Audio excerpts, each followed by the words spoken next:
Hey everybody, Rob Ferretti here, and behind me is my modified Corvette and my modified Supra, both from anywhere between 98 and 2001.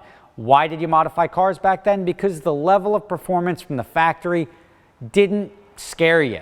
Now you build these, you scare yourself, you stop making them faster. Nowadays cars are much faster, they can scare you right out of the box. No real need to modify cars unless you have a crazy death wish and you need 2,000 horsepower.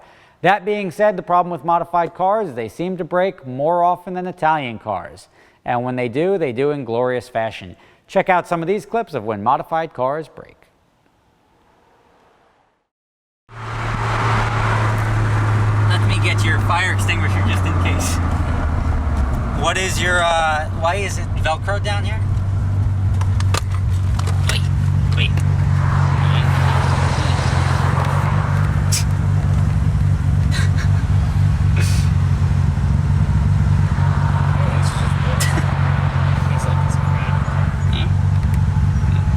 Recirculate. No recirculate.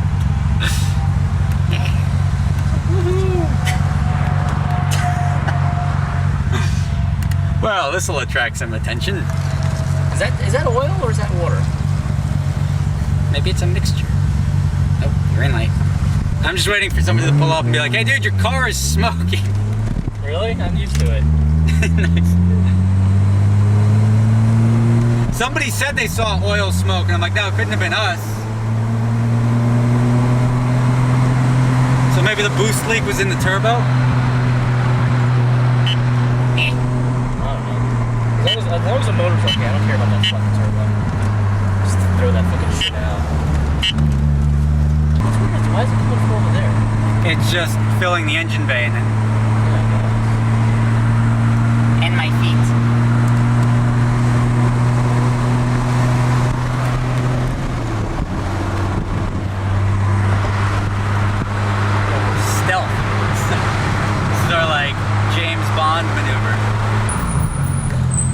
You guys, why don't you go first? Okay. The guy's like, I don't want to drive me on that thing. Bad choice.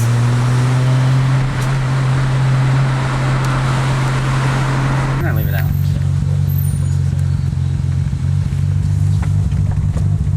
I can see anything.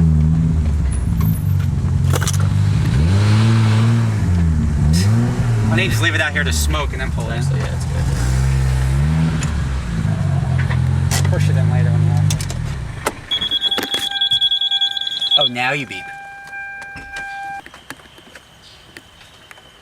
Oh wow, there's oil all over the place.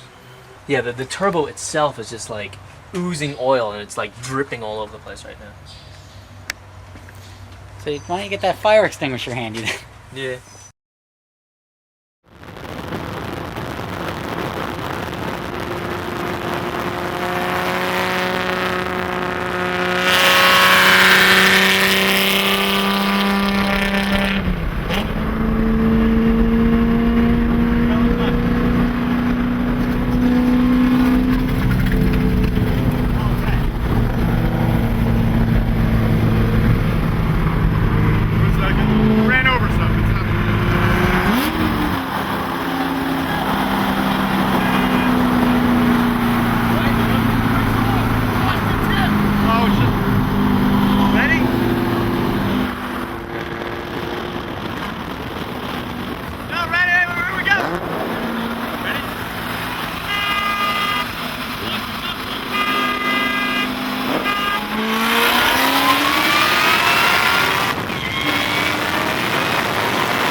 So my exhaust has just fallen off while driving. Let's see.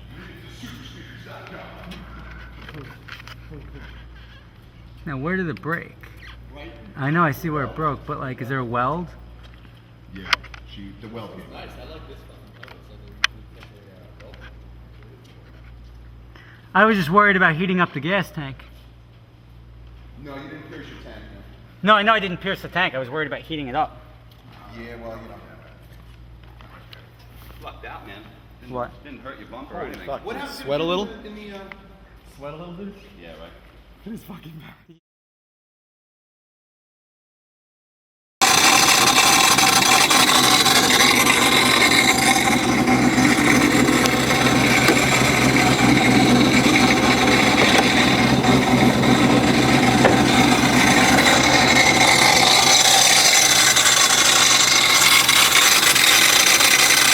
This noise just happened when I was driving at 2,000 RPM down the road. Very loud coming out of the intake.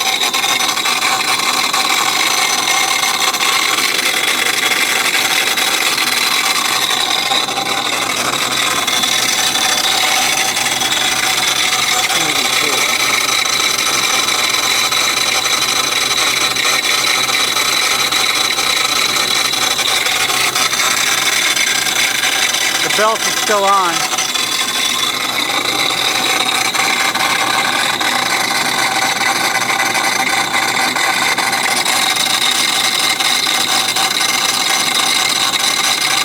I don't know what it is. Very loud coming out of the intake. Parking it in the garage just in case it's broken. Hopefully it's just something loose.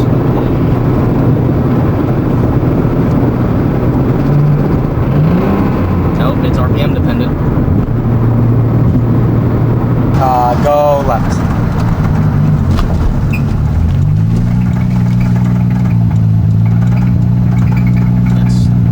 That's the block. What in the block? Hopefully it's just the block and not the head. That sounds heinous.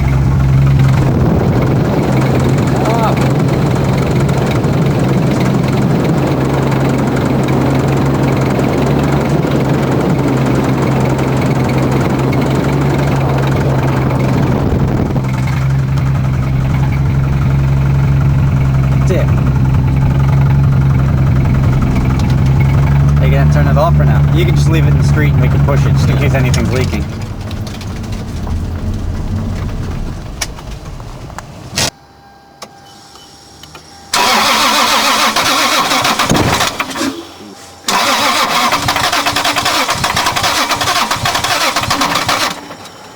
It won't start because it can't spin. Is that just a bearing, you think?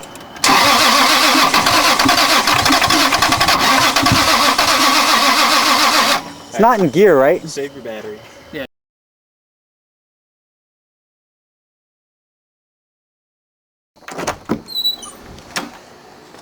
So 6 hours after the car has been blown up, I wake up and Roger is gone. And the car is completely apart. Everything. Down to the